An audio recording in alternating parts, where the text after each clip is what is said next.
right, well, good evening. 6 p.m. here at Radio Free Brooklyn and Resonance FM in the UK. That means you're about to start listening to Sitting with Gianluca, and yes, and also it is Sunday. No, it is Sunday in the UK, but it's Wednesday here in Brooklyn, which means happens to be Dave Van Ronk's 85th birthday, and you're in for a special treat, actually, a kind of an insider's treat. In the 1960s, there was a folk revival. It has been written to death about. It is a folk revival that a whole ton of musicians came out of. Pete Seeger was sort of around, kicking around. He was already quite established. But there was Peter, Paul and Mary. There was a whole slew of folk musicians, including one guy from Minnesota called Robert Zimmerman, who became Bob Dylan, had his 80th birthday a few days ago, as we have all been told. But you know, all those people gravitated around one particular character that was a little bit older than them. He was experienced, and he was a phenomenal. He was actually part of the kicking around the Greenwich Village in the 50s, and he really sort of was the mountain around which all these folk people gravitated, and that was Dave Van Ronk. Bob Dylan wrote about him in his book. Actually, he was the only person in his book, just about, that he was nice about, time and time again. Wrote about him a few times in Chronicles. And so we're celebrating it today, because today Dave Van Ronk would have been 85. He's passed away, sadly. But sitting with me is a really special guest. I'm very, very excited. David Massengill, who was Dave Van Ronk's confidant, and they were taught together and played together, and he's a songwriter as well. And David Massengill comes out of, you know, there was sort of a second folk revival, New York City folk revival in New York, and that was around the 80s, and that sort of gravitated around Jack Hardy, a songwriter. I'm overgeneralizing this. David Massengill is going to correct me if I made a mistake, but he is a wonderful songwriter in his own right. And David is sitting with me today, and we're going to just celebrate Dave Van Ronk. And I'm thrilled to have someone that really toured with him and played music with him and knew him for many, many, many years. So I'm going to bring David Massengill, who's sitting with me, up to the mic in a second, but just to warm things up, and you know, there's going to be a Spotify playlist, because it's a ridiculous premise to play, to really get into the life of Dave Van Ronk, but we can at least just talk about him, scratch the surface. So I'm just going to play sections of songs. There will be a Sitting with Gianluca playlist on Spotify. If you want to know more about either artist, you can do so by reaching me on Instagram, Sitting with GT. I answer to everything. And all right, so that is it from me for the next few minutes, and then I'm going to bring up my guest. I'm going to start by playing, I'm going to start by playing Dave Van Ronk, and this is one of the things that made him, well, you just listen to yourself and how thrilling this is. This is Dave Van Ronk. This is a song he wrote himself, and it's called Sunday Street.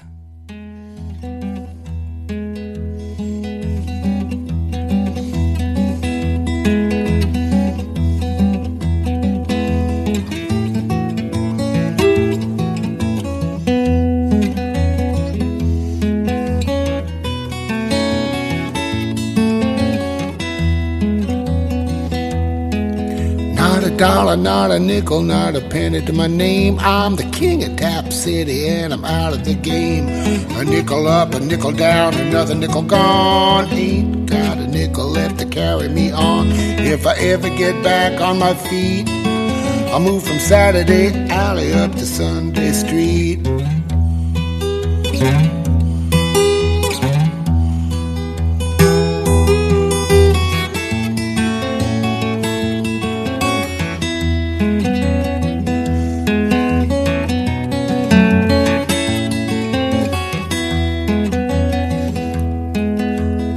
had a paradise that makes me seven all the time. I'm gonna be living on chicken and wine. I want caviar, 4-star, and Johnny Walker Black. 6 pretty women in my gold Cadillac. Gonna move where the living is sweet, from Saturday Alley up to Sunday Street.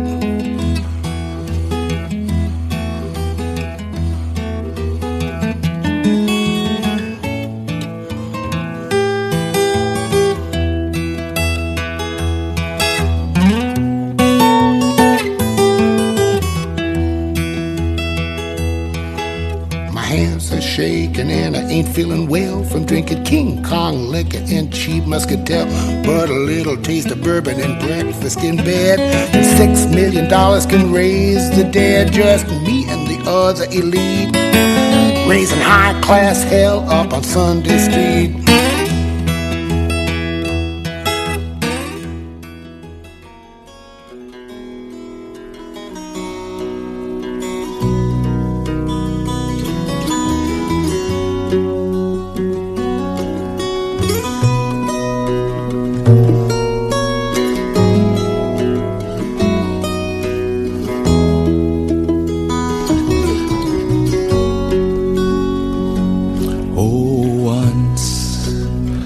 I loved an outlaw. He came and stole my heart. Oh, how I count the hours since we were torn apart. On the road to Fairfax County, I spied a highwayman. He wanted all my money. My heart beat like a drum. I gave him all my money, and sweet, he smiled at me. His beauty I took pity beneath a black oak tree. We kissed, but for an hour. The sun was newly warm. The clouds were as the flowers that bloom but for a morn. He gave back all my money and bowed most gallantly. He promised for to meet me that night beneath the tree. We'd flee to some far island. All right, yes. David Massengill, that was. Alrighty, Fairfax County, and that's wonderful because we just so happens that David Massengill is sitting with me today here, sitting with Gianluca for Dave Van Ronk's 85th birthday salute. Oh, David, thank you so much for sitting with me. This is pleased. Yes, to be here. Thank you. No, this is a thrill for me because I've been a fan for. One of the reasons I moved to America because I heard him in Italy. I saw him play in Italy, as a matter of fact, and I thought I just want to walk down one of the streets that he used to walk down, and that's one of the reasons I came here. But But in my introduction, before we move on to the birthday boy, in my introduction, I sort of put you as because you're at this point like a veteran folk artist songwriter. Sure. So I sort of introduced you as coming out of, there was another folk scene that happened in the 80s, fast folk, but I'm not entirely accurate. You're right. A lot of people said it was over, with that first group, and that's all there's going to be. But there were a lot of us that grew up on that were 10 years younger, and we just said, no, it's still happening. Okay, even though it wasn't happening big time, it was happening. Yeah, and there were still clubs. Folk City was still there. The Other End was still there. The Bottom Line. There was a club that opened up, Kenny's Castaway. Yeah. Another club that opened up, Speakeasy. Yeah. All sorts of things were still in motion, and some of the veterans would come around. Odetta would come around. Dave Van Ronk would come down, and he'd have a few drinks and might even go. And he'd like give you some razz and stuff. But it was an honor to be razzed by Dave Van Ronk. Yeah. Cliff Eberhardt told me he was playing at the Other End, and Dave was in the audience, and Cliff did somebody else's song. It was a famous song, and Dave just like came up and he said, "That's the way to do a cover." Oh, so Cliff said it was one of the proudest moments of his life that Dave said that in such a dramatic way. Dave was dramatic. Right. My first meeting with Dave was at the Bottom Line the week before. Dave Bromberg had heard me sing at a hoot. Right. Eric Franson was backing me, and they were. Well, I'm going to say what a hoot is. If you do hoot, mean a hoot nanny, short for hoot nanny, which believe in the vernacular for people that don't under a certain age means basically like a guitar pull, a hangout among songwriters, right, and musicians. Yeah, everybody gets a song or two or three songs, or whatever. And Eric Franson was playing guitar behind me. He whispers in my ear, Dave Bromberg's here, play Fairfax County, so he'll love it. So I did it, and Dave bought us all beers the rest of the night, and he said, I'm playing the Bottom Line. Bring that thing that you play, which was a mountain dulcimer. Bring that thing to the Bottom Line and come to the dressing room. And so I was just thrilled. I go there, and there's Dave Van Ronk and Tom Paxton. With Dave Bromberg. Oh, wow, yeah, three heavy hitters. And Bromberg says, play that song, which was on the road to Fairfax County. And the one we're listening to now, right? Yeah. Okay. And after I finished it, it was command performance, and Dave said, kid, I think we're going to get along. Can you drive? That's Dave Van Ronk. That's Dave Van Ronk. He didn't have a driver's license. He didn't know how to drive. Right. And grew up in the Brooklyn or whatever. So I became his driver for several tours. And we went touring and all across the country, and I was able to. I'd be his opening act, or he'd insert me into his show for a song or two. He'd play the festivals. He'd try to get me onto a workshop stage. It was really something, and I was able to see the way his techniques, the way he would do his a couple of his songs. He didn't feel the pressure to write songs because there were so many good songwriters out there. Right. He thought Joni Mitchell was the best of all of them. Of course, he thought highly of Bob Dylan, and he even recorded a couple of Bob's songs and had some funny stories about him. But he was a giant. I did a whole record in tribute to him, which I wish they had on Spotify. Apparently, they missed it. It's on Gadfly Records. It's called Dave on Dave. Right. But I did 18 of his songs. I wrote 3 in tribute to him. And in my notes, I wrote that Dave was, what was he? He was, I forget. Well, you know, David, if we get through this hour without screaming at each other, maybe you can come back and we can do a feature on you. Yeah, something like that. But Dave was stay tuned, folks. Yeah. I had it here a second ago. I said something about he was Zeus and somebody else all rolled up into one. Well, with moonshine for breakfast. Oh, yes, something along that. Yeah. But I just thought the world of Dave, and I learned so much from him. And and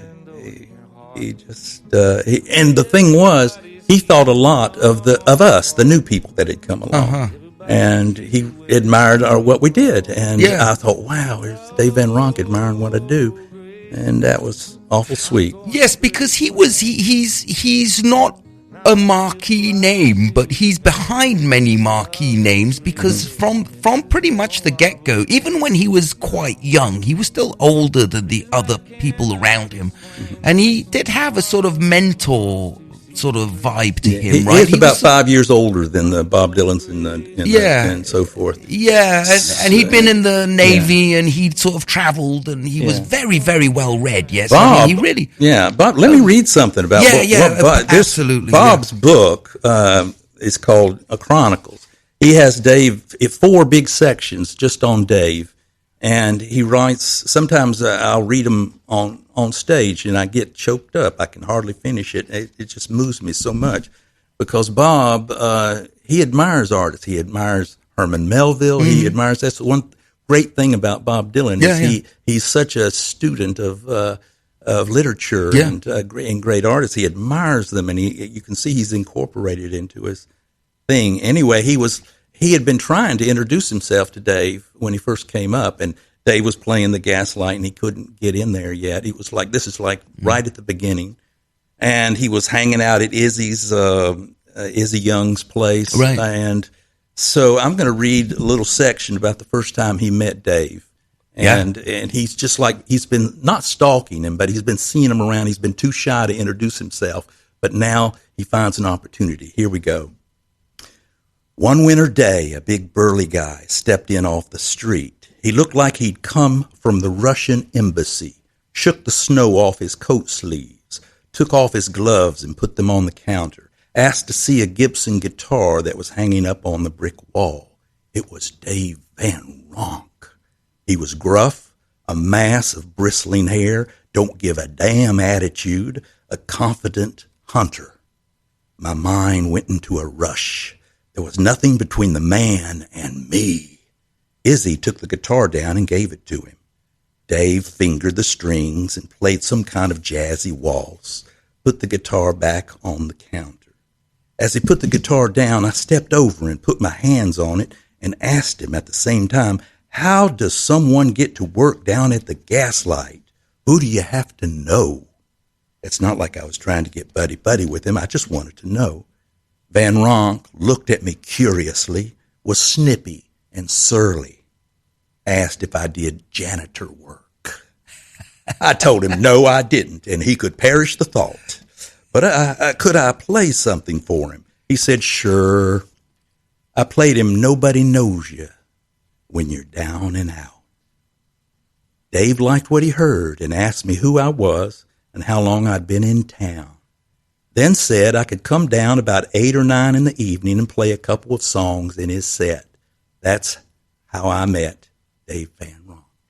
Oh. There's several other sections where he talks about him.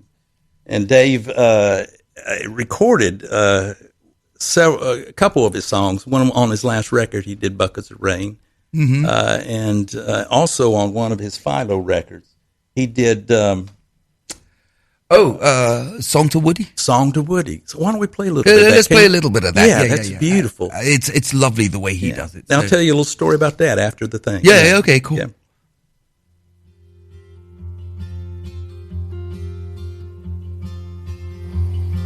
I'm out here 1,000 miles from my home.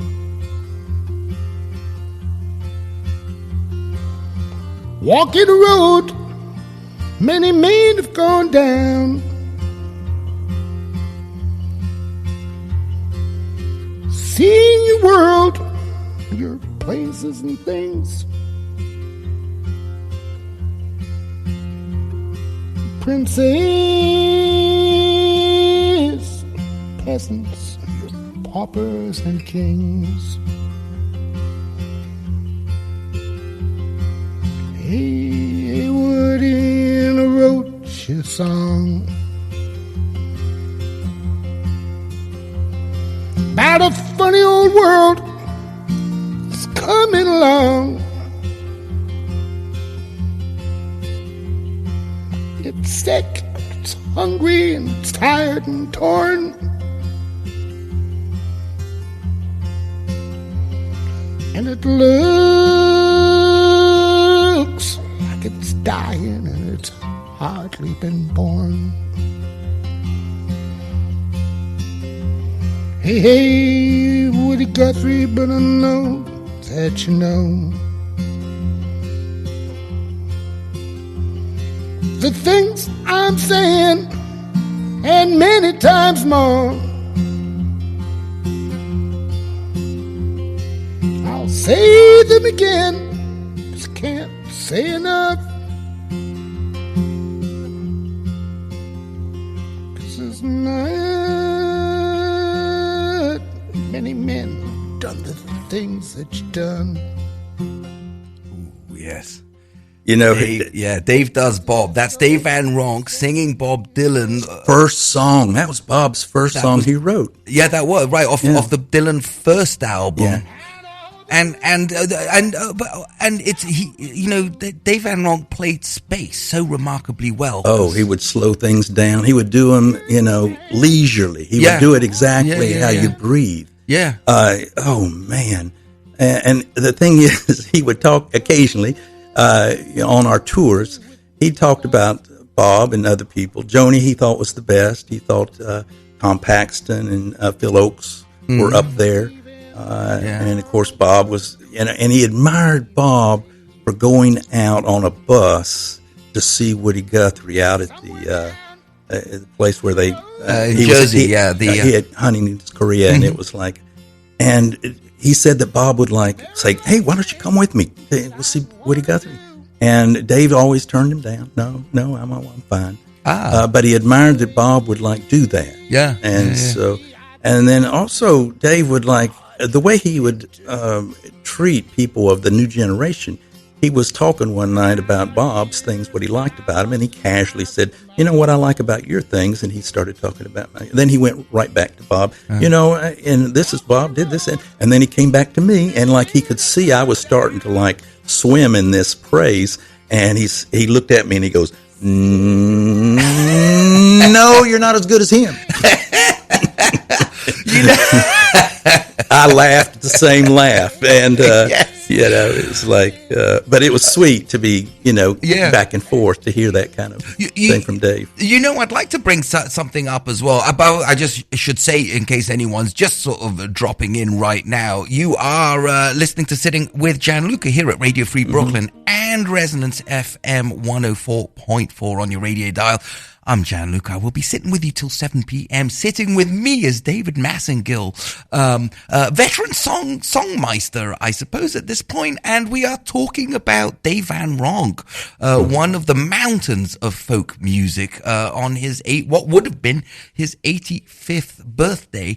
And David, I was thinking, because we're talking about Dave Van Ronk and Bob Dylan, and it's sort of the old guard, a new guard, in as much that Dave, most folk musicians of a certain era in the folk revival would be song miners, and they would find songs. I'm thinking like the New Lost City Ramblers, and they would sort of find vintage songs and bring them up and resuscitate them. And then Dave Van Ronk sort of came from that, but he took it a step further. He would find these songs and he would resuscitate them, and he would sort of reinterpret them. Really, he would rearrange songs on the guitar. He was able to make a 60-year-old song current. He did this in a very phenomenal way. We might talk about that later, but he still was the generation of folk musician as an interpreter rather than a songwriter.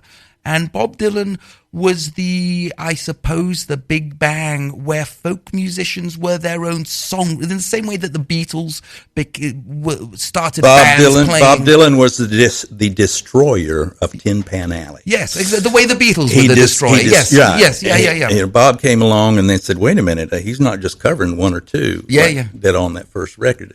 He's like, they're all what's going on here, and then everything else was exploding and so forth. Yeah. Well, it's like it's the way music is, and suddenly people are going, "Oh, we can do that." And the thing is, when you can do that, you can write a lot of songs if you just put your mind to it. And they can be good, and they can sound old. Oh, absolutely. That's the one thing that I found. I went, wow, this sounds old. Yeah. And so I knew it was pretty good if it sounded old.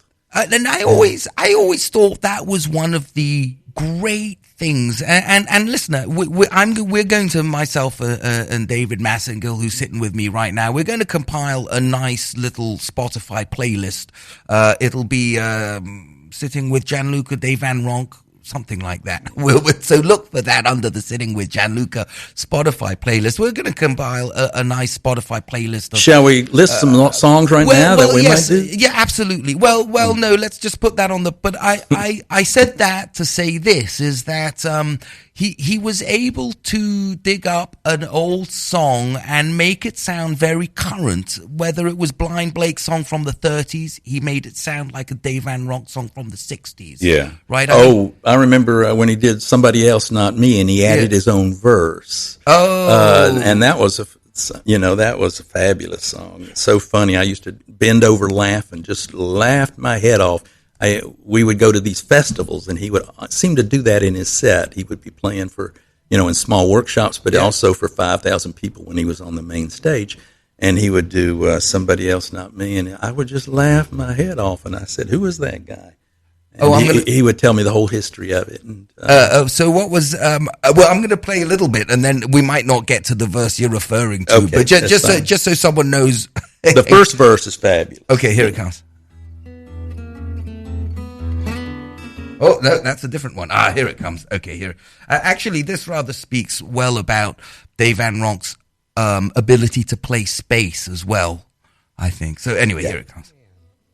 Some situation where he can achieve such fame that folks acclaim the very mention of his name. A circus played our town one day and 3 Bengal tigers got away. The manager looked straight at me, said, "Here's your opportunity. Somebody has got to go and get those cats. Somebody has got to go. Our tiger man is sick in bed. So put on your hat and coat." That's what the man said. The man who brings them back alive, a hero, is gonna be, yes, it's a wonderful chance for somebody, somebody else, not me.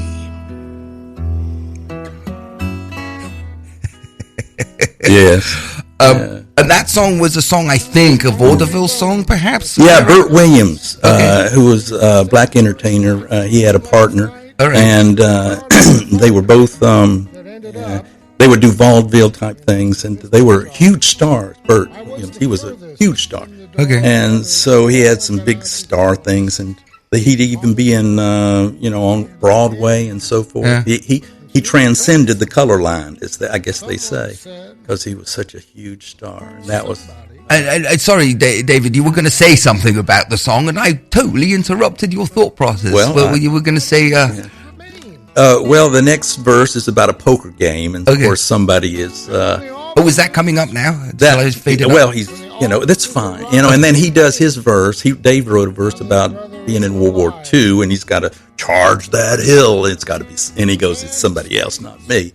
So, and there's a line. Can I say the line, or you want to say the line? I love this line. You say it. I'll say it. Okay, and I might fluff it up. In which case, you can throw something at me. But it goes something to the effect of he runs up. He's got to run up the hill and throw himself on a grenade or something. And he said, "This is a wonderful opportunity for you to live in history."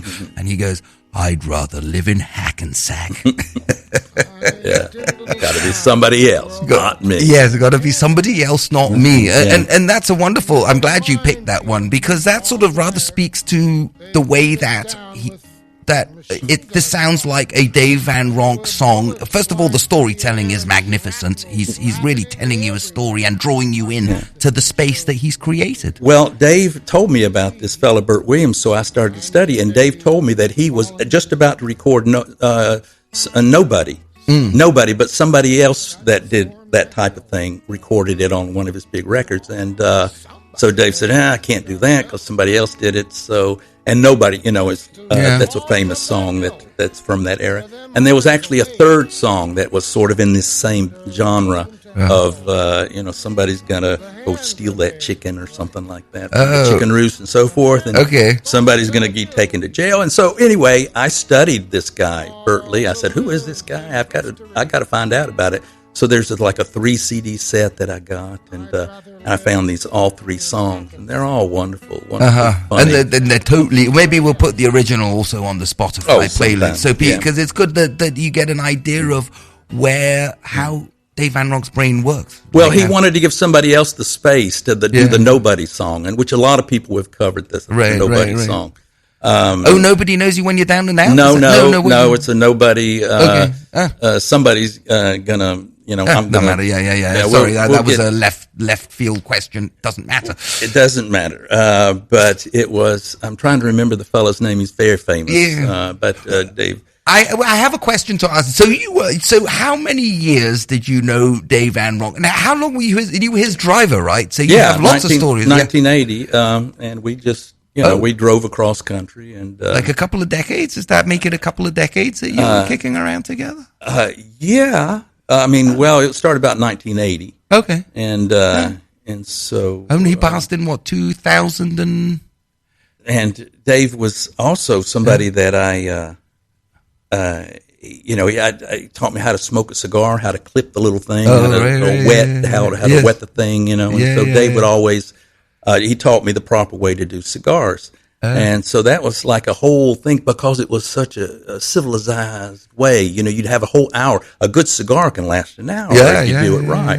Now, I remember one time we went on the West Coast. Anytime he had a tour, he'd go up into Canada and he'd have them send Cuban cigars to him. They knew a way to get through the thing, even though it was illegal. They knew a way. So he'd have a whole big thing of them sent. So he says, there's 3 sizes. Let's go. So we spent a whole afternoon one time. He bought a pair of 3 different sizes. And so we went into 3 different bars, and we sit there for an hour each time smoking the cigars. And the largest one was the El Presidente, which I knew that's the one he was going to settle on. And sure enough, that's the one he sent back to him. But anytime Dave would call up, why don't you come over and, have some wine or something. And I'd always go there and say, Dave, can you give me you got a cigar for me? So he'd always have a cigar for me. I'm going to have, so I met him a few times. I used to see him play whenever I could. And I met him a few times. I went over to his house once that was full of books on Sheridan Square. Oh, yeah. And he drank me. Yeah, he drank me under 13 tables. I'm still hungover, actually. But I remember one time he told me a story about one of his drivers. Oh gosh, it might have even been you. Yeah. Well, I first met him in the early mid-ish 80s, probably. But could have been. But anyway, and I'm going to get my geography wrong. So let's say from New York, he was doing a gig in Philadelphia, and he was driving or being driven to Philadelphia. What's a town between here and Philadelphia? Trenton. Trenton. That'll do. Okay, so let's say Trenton. Princeton. Yeah, let's say Trenton for the sake of the story, because I don't remember the two. So his driver / road manager would rent a car, and he would rent it. So they were doing, say, a gig in Trenton, which is before Philadelphia, but he would rent it to Philadelphia. And then when they got to Trenton, the driver / road manager would pop open the hood of the car, go into the car and pull things out, and then call the car company. And really angry, but they were in Trenton. That's actually where the gig was. He would then call the car rental, really angry, and say that the car had clapped out on them and they were stranded in Trenton. Oh, that was smart. It was. I'm not smart enough to have done that. All right. Yes. Conveniently, they broke down outside the gig, and they'd get free rental. Yes. That wasn't you then. No. When Dave, I remember when Dave passed away, I got the call, and it just shook me to the very nth bone. I started playing Candyman on the dulcimer, and eventually I did a whole CD in honor of him, Dave on Dave, and his wife Andrea said, "Oh, I found Dave a cigar in the refrigerator. Hear it." And so I assumed I had the last cigar, but actually the last cigars went to to a friend of his, Pat Sky. The great Pat Sky, who just passed away. Oh, who just passed away, yes, a few weeks ago. Songs that made America famous and many other things. And is mentioned in one of his songs, yes. the Gaslight Rat, right? Pat Sky, yeah. He was the legendary. And I even wrote a song about Pat Sky and Dave Van Ronk, which I'd do some other time. But I took on a tour Dave's cigar. I thought it would be a good time. Somewhere along the line, I said, it's going to go bad if I don't smoke it soon. Yeah. So with my friend, I did a little tour, 3 nights and 3 gigs. And we ended up in Michigan somewhere. And at the bar, I announced that I had Dave Van Ronk's last cigar. And I, did it up, and everybody wanted a little puff on it. Oh. And so I shared it with everybody. We took it outside and went to this little park. And I found a little bush. It looked like the bush was about to turn into flame, but I buried that little cigar out there, so gave it a nice burial.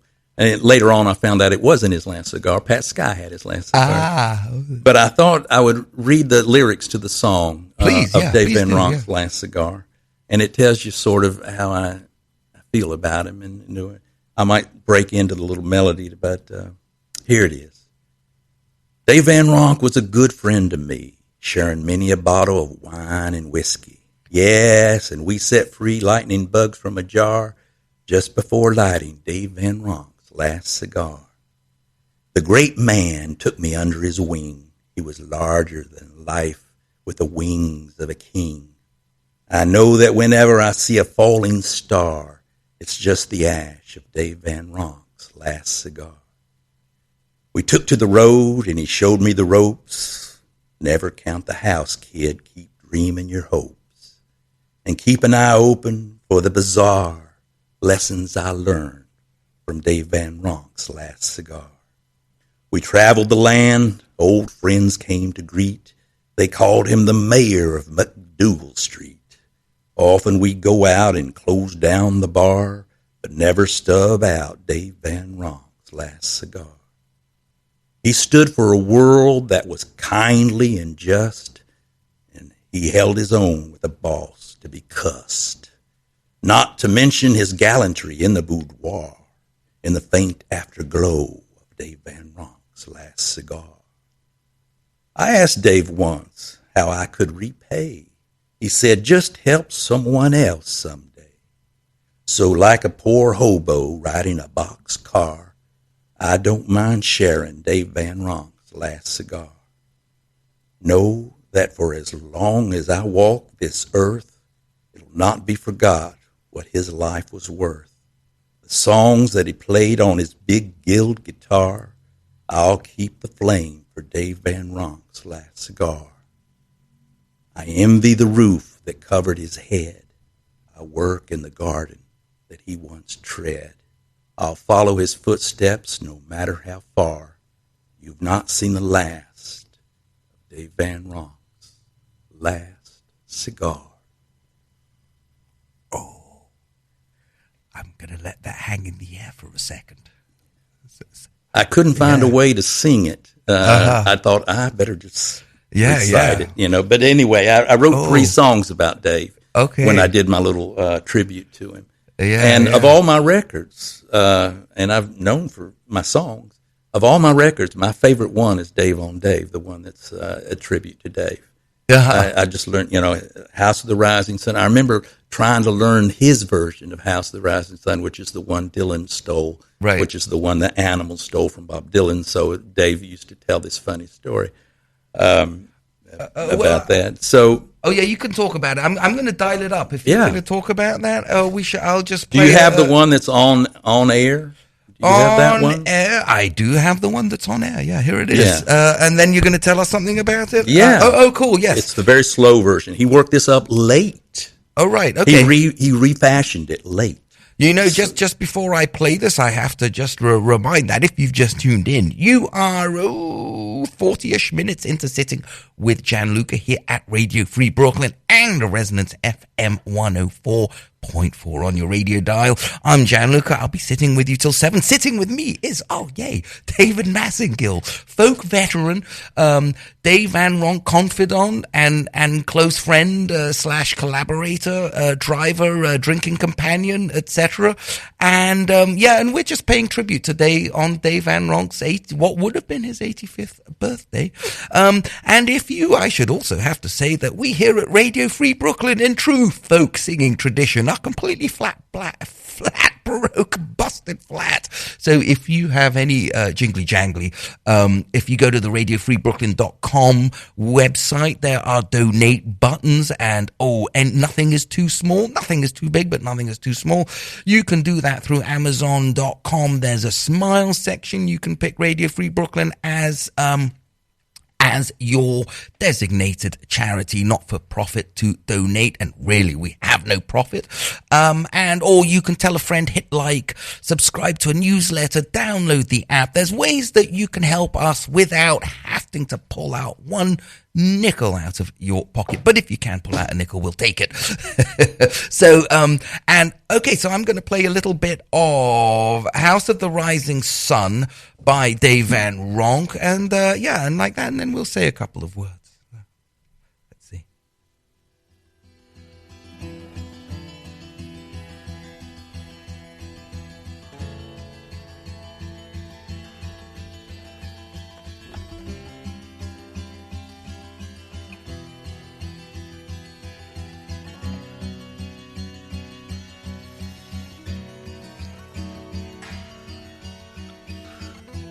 There is a house in New Orleans. They call the rising sun.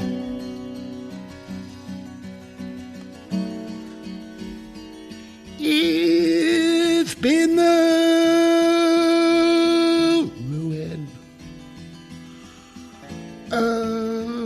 many a poor girl. Maybe one more verse after this. Oh, you played the second verse too? Okay.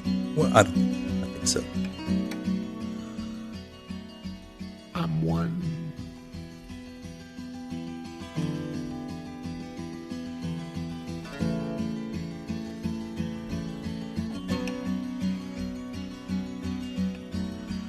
My mother is a tailor.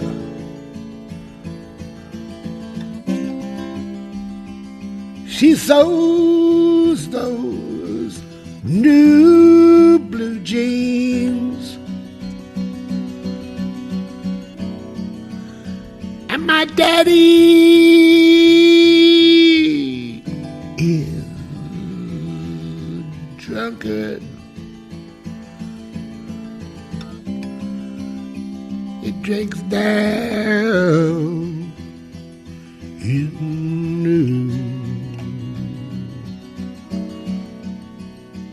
Orleans. Oh, yes. Isn't that amazing? The full version of that is over 8 minutes long. And yet it's like this opera. You just it's so much slower than what he had originally done, which was a regular 3 to 4 minute thing. And then everybody copied his version, the chord progression, so forth. And then he used to get mad that this and that. So he one meatball, he stopped doing one meatball because everybody asked for it. They stopped doing this because but he worked it up again in the 90s. Because the story as I know, well, you should be telling it, but correct me if I'm wrong. Because House of the Rising Sun is an old song. No one really knows where it came from. Yeah, Bob Dylan, Woody Guthrie recorded it. So he didn't write it. No, he didn't. I think Led Belly used to sing it. And he didn't write it either. So exactly. No, that's what I'm saying. No one knows where this song came from. Yeah, and but Dave Van Ronk sort of found it, I guess, possibly. Well, he put a certain chord progression that everybody followed along. Okay, and nobody had done that chord progression. You hear Woody Guthrie's chord progression; it's not the same. It doesn't give it the same, thing. And here it is. Let me see if I can.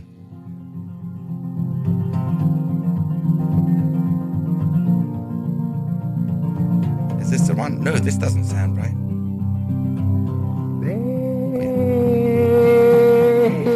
There's a house in Well, I don't want to run out of time, so I'll fade that one out. Yeah. But yes, anything Dave did was so authentic. He made it his own. So it didn't matter who wrote it. Yes. But it was Dave Van Ronk singing it. He giving it to you. That was like it was his own.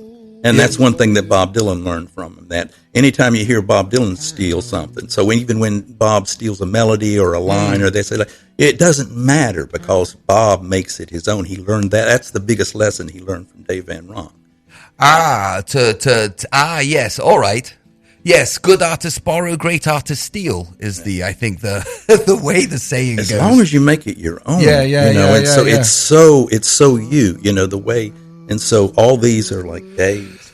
Because Bob Dylan had a very big, and Dave Van Ronk talked about this in his biography, Elijah Wald's biography / autobiography with Elijah Wald. That so Dave Van Ronk did this guitar arrangement for this song, House of the Rising Sun, that was very successful, actually. A lot of people it really turned heads. It really sort of, and Bob Dylan heard it and lifted it, frankly, and nicked it, right. Put it on his first record, correct? That was on Dylan's first ever record. And then everyone thought it was a Bob Dylan arrangement, which kind of and then the irony is that then the Animals lifted the Bob Dylan arrangement, and they then nicked it off Bob Dylan, and then people would come up to Bob Dylan and say that he borrowed the Animals version. So I guess there's an irony. So that gave Dave a big laugh. He thought, when Bob complained to him, he had a big laugh over that. So, but Dave Van Ronk, did he ever? I guess it's not something you can talk about. I suppose the art.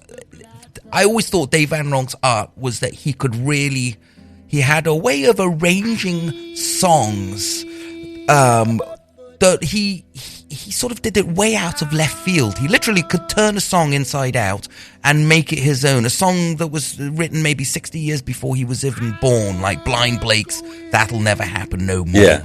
Well, it was written the few years before he was born. It was in 1930s. I don't know how he did it, but he did it. Oh, yeah. He did it. Okay, yes, it's not really something you can talk about, I guess. If everybody knew everybody could do it just by saying it, that's one thing. Dave did it by hard work. I mean, he worked these things out. Maple Leaf Rag, The Entertainer. He did both those guitar arrangements of those rags, and those were quite something. And he figured out the way to do it. He would craft. He knew his craft. Oh, right, yes. Let's see. I'm gonna play a bit of Maple Leaf Rag. Does Why that not? make sense? Yeah, and because that's a good one. This is him, how he arranges a Scott Joplin song by ear. Here it goes. All right, let's see if I'm good at this fandangle equipment. Turns out I am.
Dave Van Ronk arranged. Dave does Scott, right? Dave Van Ronk does Scott Joplin, and I mean, it's a wonderful just the way his mind works. I always thought the great. I keep talking about him in terms of him creating space. You know, that's a good way to describe what Dave did. He's not really a great. He's not a chop jockey. He doesn't play lightning fast. He can't play lightning. He never could play.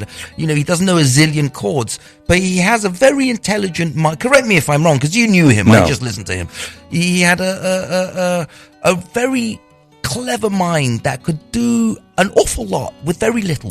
He could use chords, and his voice would like sell the song. He would when he did Both Sides Now, he used a very simple chords for those verses, and yet his vocals sell the song. And that's, I learned how to do that. I finally learned a dulcimer version of that instead of like playing the whole melody constantly. I said, why don't I do the chords just like Dave, and then let my voice sell the song, and watch the way Dave, like you said space. Let the space sell the song. I think that's a very astute observation on your part of the space of Dave Van Ronk. When the first time I saw him, you know, I was a kid in Europe. I was 18. I was pretty stupid. I didn't really know who anybody was, except I heard this name probably mentioned in the same breath as Dylan once, and he was playing in my tiny hometown, and I went over to see him, and I was used to busy music, really, lots of instruments, and then he just sort of sat there and he took a few deep breaths and hit a chord, and then took a few, and he just spoke the songs very well. We've been listening to, you know, he had a center of gravity. He was like a mountain on stage. You'd listen to him if he without him even saying anything, you'd be fascinated by it. The lovely thing about being with Dave on these tours is I would go, Dave, can you do Stagger Lee tonight? And he said, I'll put it in there. And he always, whenever I asked him to do something, Both Sides Now, which was like, blew me away. I hope we can get a little bit of both of those. Okay, yeah, we could try that. Yeah, when we wrap up, let's see. Yes, I think there is time. You know, I have something to, because he would take songs, Candyman, for example, and add extra verses to them. And like in Candyman, that's also listener, that's going to be on the Spotify playlist, the original and the Dave Van Ronk version, because Dave Van Ronk adds an extra chorus to it, and it just fits, and it really does sound like he wrote it. She gives him candy in the morning, candy all through the night. Ain't nobody. But he did that with another song that I think he never recorded, and I can ask you now if you know. He did that with I've just spaced it. Never mind. Ain't nobody's business if I do. What you want to mess with me for? Let me drink my whiskey. Let me smoke my reefer. Ain't nobody's business if I do. I only saw him play it once. And I've never found a live. No, do you know anything about that? It sounds familiar. Yeah. I heard him do it. It's an old song, but never mind. But yeah, what an interpreter, and you got to listen to him do it So did he? He didn't consider himself a songwriter. He didn't write many. The ones he wrote were really good, but he didn't write many. Well, why not? What was his? Well, he felt like his strength was being able to play and sing songs, and there were so many good songwriters. Why put himself out? He would waste all this time writing songs when he could. When he could like choose the best of the best. Yes. Yeah. He wrote a song. He went out with Joni Mitchell and someone else famous that wrote "Bird on the Wire." Great songwriter. Yes, just passed away. The piano. Never mind. Bird on the Wire. We're not. I'm at a certain age. Yeah, well, my brain's at twice that certain age, and, so never mind. He woke up. They had quite a few drinks, and he woke up and he looks at this piece of paper. It has 6 verses, and then he goes, I don't remember writing this song, but it was in his songwriting, and so he said, well, I'll just record it, and if either one of them call me up and complain, I'll say they wrote it. But And what was that song? I can't remember. Oh, that's right. That's what I was saying. The CD. I did record it though. Let me see. But the songs that he wrote, "Losers" is one of them. "Blood Red Moon" is at Sunday Street. We started this salute off. Last Call. Last Call. Okay, that was the song. That's also going to be on. And use that old song that Dylan borrowed the melody to. And he found the lyrics to that song. No, he wrote the lyrics and just didn't remember. Well, he wondered if Joni Mitchell or who's yes. that other very famous the bird on the wire. Yeah. It'll come to us. Never mind. If we don't think about it, it'll pop into our heads. But he couldn't remember whether he wrote it or not, so he just. Okay. Yeah. Well, that's also going to be on the Spotify playlist, which I can't wait to compile. It's going to be fantastic. And Bird on the Wire. Let's see if we can smoothly look it up without.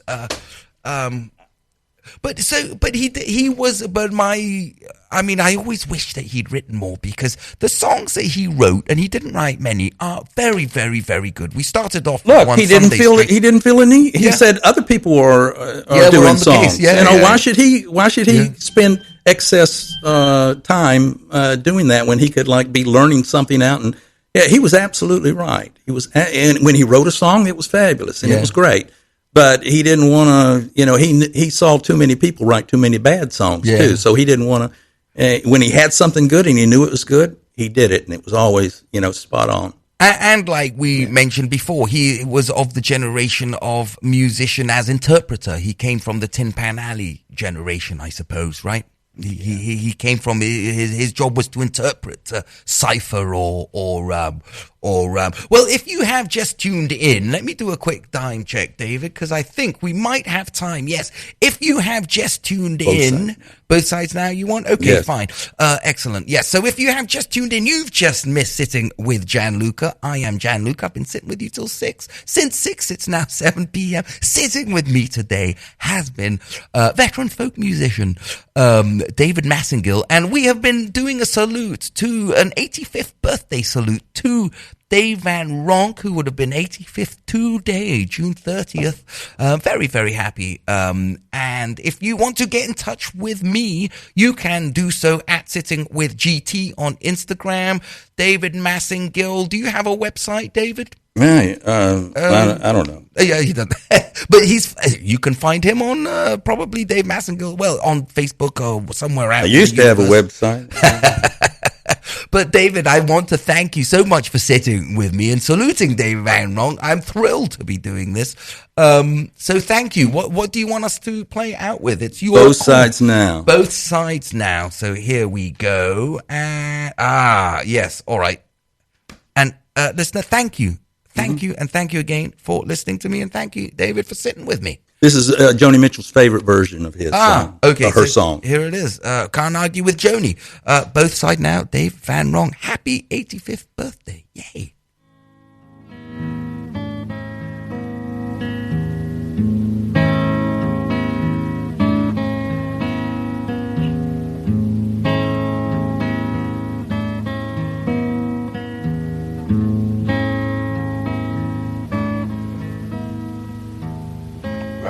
And flows of angels' hair, ice cream castles in the air, and feather canyons everywhere.